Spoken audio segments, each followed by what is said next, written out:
இன்னைக்கு எபிசோட்கான second promo பார்க்கும்போது ஒரு விஷயம் மட்டும் கிளியரா தெரியுது. சபரி கொஞ்சம் கொஞ்சமா அவரோட நடிப்புல இருந்து வெளியே வராரு. இது நல்ல விஷயமா தான் என்ன பொறுத்த வரைக்கும் படுதுங்க.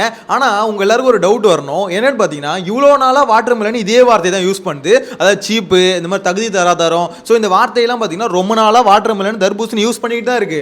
இவ்வளோ நாளா பொங்காதவனுங்க இப்போ மட்டும் ஏன் பொங்குறானுங்க அப்படின்னு பாத்தீங்கன்னா இப்பதான் அவங்களுக்கு அகேன்ஸ்டா பேசுறாப்ல. இவ்வளோ நாள் கானா வினோத் இருக்காருல்ல, அவரை பார்த்து இதே வார்த்தை தானே பேசிட்டு இருந்தாங்க. சீப்பு, தகுதி தராதம் தெரியுமா உனக்கு, நீ எல்லாம் செருப்புக்கு கீழே அப்படின்ற மாதிரிலாம் இதே தர்பீஸ் அப்பயும் அப்படியே தான் பேசிட்டு இருந்தது. அப்போ சபரி இவனுங்களாம் பொங்கலை.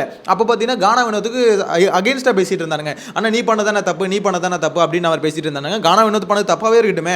அப்போ திவாகர் இந்த மாதிரி வார்த்தை பேசும்போது நீ இந்த வார்த்தை பேசுறேன்னு சொல்லிட்டு இவ்வளோ பொங்கலையே நீங்கள் கொஞ்சம் இவ்வளோ வேணாம் கொஞ்சமாவது பொங்கி இருக்கணும்ல. அப்போலாம் பொங்காமல் இப்போ மட்டும் ஏன் பொங்குறானுங்கன்னா அதுக்கு ஒரு காரணம் இருக்கு. ஆக்சுவலாக இன்னைக்கு எபிசோடுக்கான செகண்ட் ப்ரோமோல பார்த்தீங்கன்னா திவாகர் எழுந்திருச்சு ஃபர்ஸ்ட் எடுத்துன்னு ஒரு வார்த்தை சொல்றாரு. சார் சூப்பர் டீலக்ஸ் எல்லாம் குரூப்பிசம் பண்ணுறானுங்க, ரொம்ப சீப்பாக பிஹேவ் பண்ணுறானுங்க, சாப்பாடு எல்லாத்துலேயும் பார்ஷியாலிட்டி பார்க்குறானுங்க அப்படின்ற மாதிரி போட்டு உடைக்கிறாரு. அது உண்மையானு கேட்டிங்கன்னா சாப்பாடு விஷயத்தில் நான் பார்க்கல.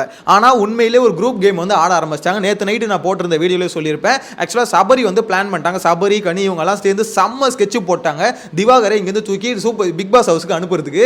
ஏன்னு பார்த்தீங்கன்னா திவாகரால் தான் அவங்க வந்து நேற்று டாஸ்க்கை வந்து தோத்தாங்க அப்படின்றது அவங்க வந்து நம்புறாங்க, ஆணித்தரமாக நம்புறாங்க. அதுவும் சபரி இருக்கார்ல, அவரு பார்த்தீங்கன்னா 100% நம்புறாரு. ஒரு பிளேயர் சுத்தமாக எதுக்குமே வேலைக்கு ஆகலாம், எப்படி எங்களால் ஜெயிக்க முடியும் அப்படின்ற மாதிரி கேட்குறாரு. அது தோத்ததுக்கு காரணம் திவாகர் ஒரு காரணமாக இருக்கலாம், ஆனால் திவாகர் மட்டுமே காரணம் இல்லைல்ல. ஏன்னா இந்த பக்கம் கனியாலையும் விக்ரம சமாளிக்க முடியல, சபரியாலையும் விக்ரம சமாளிக்க முடியல. ஸோ அப்படி இருக்கும்போது இவங்க ரெண்டு பேராலையுமே சமாளிக்க முடியல. அப்படி இருக்கும்போது திவாகர் அவரால் மட்டும் தோத்தன்னு எப்படி சொல்ல முடியும்? மிச்சம் ரெண்டு பேரால ஏன் தடுக்க முடியல?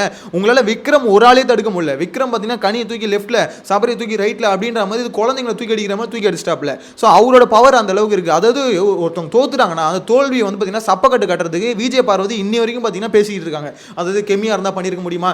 நீ பண்ணல, உன்னோட தோல்வியை அக்செப்ட் பண்ணிட்டு போயிடணும். அது பார்வதி பண்ணுறது எப்படி தப்பாக இருக்கோ சபரியும் பார்த்தீங்கன்னா அதே மாதிரி தான் முட்டு கொடுத்துட்டு இருந்தாரு. நேற்று ஃபுல்லாக திவாகர் மேலே தூக்கி பழிய போட்டுட்டு இருந்தாங்க. திவாகர் பண்ணுறது தப்பு, சீப்பான பிஹேவியர், அவர் சொல்கிறார்ல சீப்பு, அதே மாதிரி பார்த்தீங்கன்னா தகுதி தராதரம், இதெல்லாம் பார்த்தீங்கன்னா இதெல்லாம் வச்சு திவாகர் அடிக்கணுமான்னு கேட்டால் அடி பொழகணும். அது வந்து விஜய் சேதுபதி அடிக்கணும், ஓகேங்களா? ஆனால் இப்போ என்னன்னா அதை ஒரு ஆயுதமாக எடுத்துட்டு இந்த கும்பல் அன்பு கேங் ஃபுல்லாகவே அடிக்க வருதுல்ல. ஸோ இது வந்து பார்த்தீங்கன்னா அவர் சொன்ன மாதிரி ஒரு குரூப்பிசம் வந்து பயங்கரமாக அவருக்கு வந்து அகேன்ஸ்டாக நிற்குது. அது வந்து திவாகர் வந்து இருந்தால் நம்ம அடுத்த டாஸ்க்லையும் தோற்றுருவோம். அதாவது திவாகர் இருந்தால் நெக்ஸ்ட் வீக் இதே மாதிரி நம்ம டீம் வீக்காக இருக்கும். ஸோ திவாகரை பிக் பாஸ் வீட்டுக்கு அனுப்பிட்டு அங்கேருந்து விக்கல் சீக்கிரம் பார்த்தீங்கன்னா இங்கே எடுத்துக்கணும் அப்படின்ற மாதிரி பிளான் போடுறானுங்க. இது எவ்வளோ கேவலமான ஒரு மென்டாலிட்டி. நான் நேற்று வீடியோவில் சொல்லியிருந்தேன். ஆக்சுவலாக ஆப்போசிட் டீமில் நல்ல வெயிட்டான பிளேயர் யாராக இருந்தால் அவனுக்கு அகேன்ஸ்டாக எப்படி விளையாடலாம் அப்படின்னு ஸ்ட்ராட்டஜி போட்டால் அது ஓகே.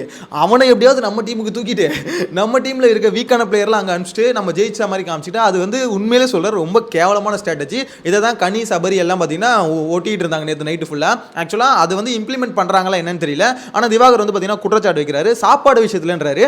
அது என்னால் அக்செப்ட் பண்ண முடியல. சாப்பாட்டில் அந்த மாதிரி காமிப்பானுங்களா, அவ்வளோ கேவலமாக போயிடுவானுங்களா அப்படின்னு பார்த்தா எனக்கு இது வரைக்கும் தெரில, நான் அது வரைக்கும் பார்க்கலன்னு வச்சுக்கோங்களேன். ஆனால் அவங்க வந்து திவாகரை தூக்கி அடிக்கணுன்ற மாதிரி முடிவு பண்ணிட்டாங்க. ஸோ இந்த இடத்துல பார்த்தீங்கன்னா சபரி போய் ஃபஸ்ட்டு கோவப்படுறாரு. உடனே எஃப்ஜே வர திவாகர் என்ன சொல்றாரு, எனக்கு பிக் பாஸ் சூப்பர் டீலக்ஸில் இருக்க பிடிக்கல, அவங்க வந்து பார்த்தீங்கன்னா எனக்கு வந்து பார்ஷியலாக இருக்காங்க, குரூப்பிசம் பண்ணுறாங்க அப்படின்னு சொன்னோன்னே எஃப்ஜே போய்ட்டு அப்போ இருக்காது பிக் பாஸ் வீட்டோட வெளியே போய்டு, இங்கேருந்து வெளியே போய்டு அப்படின்ற மாதிரி எஃப்ஜே ஒரு பக்கம் எகிற, சபரி ஒரு பக்கம் எகிற. உங்களுக்கு தோணும் சபரி எதுக்கு காலையிலையும் பார்த்தீங்கன்னா ஃபர்ஸ்ட் ப்ரோமோல ரம்யாக்கு அகேன்ஸ்டாக பேசும்போதும் எகிரி இருப்பார்ல, இப்போ எகிரி இருக்காரு. இல்லை ஏதோ டவுட்டாக இருக்கு அப்படின்ற மாதிரி ஃபீல் வந்ததுன்னா நான் தான் சொன்னேன் சபரி கொஞ்சம் கொஞ்சமாக எக்ஸ்போஸ் ஆயிருக்காரு, அது வந்து நல்லா இருக்கு அப்படின்னு சொன்னல. அது என்ன மேட்டர்னு பார்த்தீங்கன்னா சபரிக்கு உள்ளுக்குள்ள ஒரு வன்மை வந்துருச்சுங்க.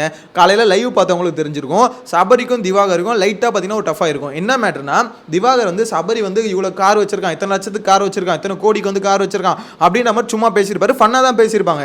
அங்கெல்லாம் சபரி வந்து பார்த்தீங்கன்னா அப்படியே விட்டுட்டு அதுக்கப்புறம் தனியாக வந்து திவாகர்கிட்ட வந்து இந்த மாதிரி என்னை பற்றி பேசாத, உனக்கு எனக்கு இருந்த அந்த ஒரு பாண்டிங் வந்து போயிடுச்சு, ஓகேங்களா, ஃபஸ்ட்டு மாதிரி இல்லை அப்படின்னும் போது நீ இப்போ இந்த மாதிரி அதுவும் என்னோட இவ்வளோ கார் வச்சிருக்கேன், இத்தனை லட்சத்துக்கு வச்சிருக்கேன் அப்படின்னும் போது அது தவறாக ப்ரொஜெக்ட் ஆகிடும். நான் எப்படி வந்திருக்கேன், என்னோட பேக்ரவுண்ட் என்னன்னு உனக்கு தெரியாதுல்ல. ஸோ அப்படி இருக்கும்போது எப்படி சொல்கிறேன், இத்தனையும் அது உண்மையாக சொல்லணும்னு வச்சுக்கோங்களேன். திவாகர் இந்த இடத்துல ஃபன்னாக தான் சொல்லியிருப்பாப்ல, அது வந்து தப்பான வார்த்தை கூட எதுவும் இல்லை. அதாவது சபரி வந்து இத்தனை லட்சத்துக்கு வச்சிருக்கான், இத்தனை கோடிக்கு வச்சிருக்கான் காரு அப்படின்ற மாதிரி சொல்லியிருப்பாரு. அப்போ இதுங்கிருந்து எனக்கு என்ன புரியுதுன்னா சபரி வந்து ப்ரொஜெக்ஷன் வந்து எப்படி இருக்கணும்னு நினைக்கிறாரோ அப்படி மட்டும்தான் ஆகணும். ஒரு காமெடி கூட அவரை பற்றி வேற மாதிரி ஒரு ப்ரொஜெக்ஷன் வரக்கூடாது அப்படின்றதுல ரொம்ப மும்முரமாக இருக்காரு.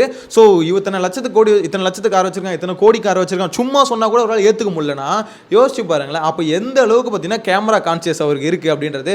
அதை சொன்னோன்னு நம்ம நம்பிடுவோமா? இப்போ திவாகர் வந்து இத்தனை லட்சத்துக்கு சபரி கோடி இத்தனை லட்ச ரூபாய் இத்தனை கோடி ரூபாய்க்கு வீடு வாங்கிட்டான், கார் வச்சிருக்கான் அப்படின்னு சொன்னோன்னே மக்கள் பார்க்குறவங்க என்ன நம்பி ஓ சபரி அவ்வளோ பெரிய பணக்காரனா அப்படின்னு நம்பவா போகிறோம்? எனக்கு புரியல. இதை வந்து ஒரு இதுவாக வச்சுக்கிட்டு திருப்பி போயிட்டு நீ திவாகர்கிட்ட பேசுகிறேன்னா அப்போ எந்த அளவுக்கு உன்னோட ப்ரொஜெக்ஷன் மைண்ட் வந்து இருக்குது, அதாவது மக்கள்கிட்ட உன்னை எப்படியா காமிச்சிக்கணும்னு நினைக்கிறியோ அப்படி மட்டும்தான் காமிக்கிற, அதாவது இன்னும் அந்த பவுண்டரி விட்டு அந்த மாஸ்க் வந்து உடைய மாட்டுது அப்படின்றத இங்கே வரைக்கும் தெரியுது.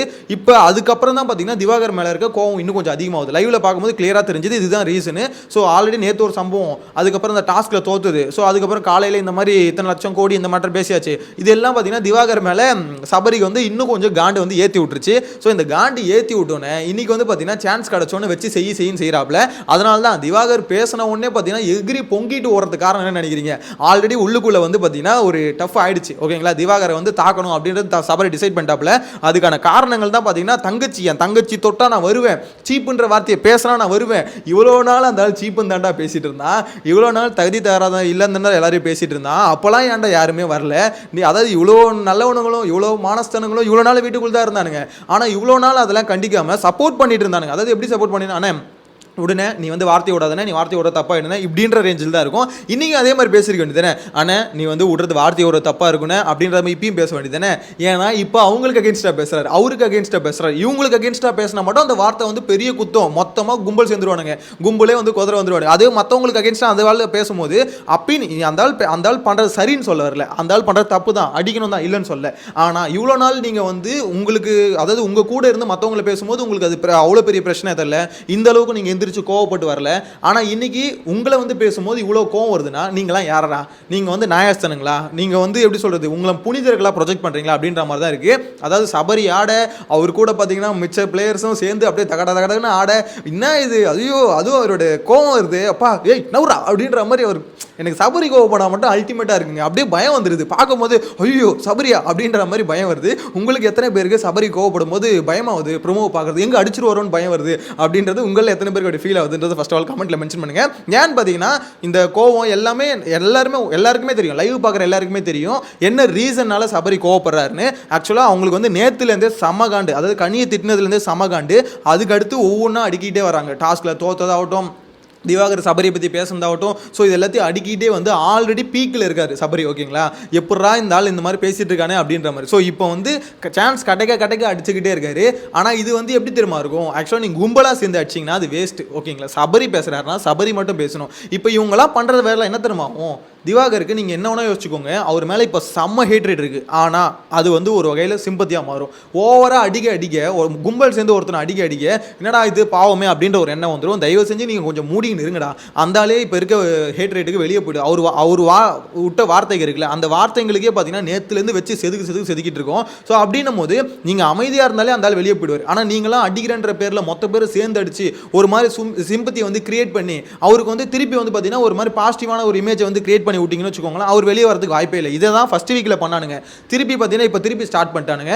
அதுவும் அன்பு கேங் வந்து பார்த்தீங்கன்னா ரொம்ப வலுவாக இருக்குது. எப்படியாவது திவாகரை வந்து பார்த்தீங்கன்னா சூப்பர் டீலக்ஸ்லேருந்து அனுப்பணும். அது வந்து குரூப்பிசம் தான், பக்கா குரூப்பிசம் தான். திவாகர் சொன்னதில் எது உண்மையோ இல்லையோ குரூப்பிசம் சேர்ந்து அவர் அடிக்கிறானுங்கிறது உண்மைதான். ஏன்னா நேற்று பிளான் போட்டது விஜய் சேதுபதி நோட் பண்ணி கேட்கணும், எப்படி நீங்கள் பிளான் போடுவீங்க திவாகர் இங்கேருந்து அனுப்பணும் அப்படின்ற. அதுவும் எல்லாம் ஒன்றா சேர்ந்து ஓட்டு போடணும் ரம்யா சொல்கிறாங்க. ஸோ அங்கே எப்படி ஃபார்ம் ஆயிருக்கானுன்னு தெரியுதா, எல்லாம் நம்ம ஒன்றா சேர்ந்து ஓட்டு போட்டு திவாகர் இங்கேருந்து நம்ம அங்கே அனுப்பிச்சிடணும், அங்கேருந்து விக்கல் அந்த மாதிரி யாராவது ஒருத்தர் எடுக்கணும் அப்படின்றது.